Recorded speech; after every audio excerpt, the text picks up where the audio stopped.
Hi, this short video is going to go over how to obtain sensor data from a micro SD card using the PurpleAir Utility software. First, you're going to navigate to the PurpleAir Utility community article. Here you can download the software and learn more information about what it can do.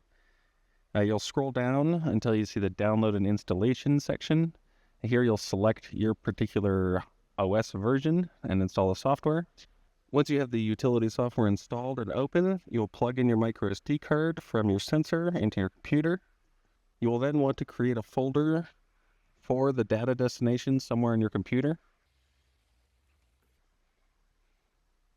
In the PurpleAir Utility software tool, you'll click on the button on the top right-hand side titled SD Data Tool.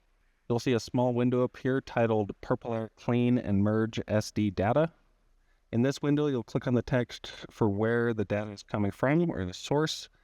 This will bring up a navigation window and you'll select your SD card. Next, you'll select the destination folder for where you want the data to be downloaded to.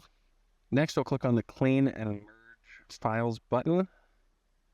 You should see some text appear in the window, which will tell you what was found in the source folder and what it placed in the destination folder. Lastly, you'll navigate to the destination folder and you can review the files there. The sensor data will primarily be in the .csv file. Thank you for your time.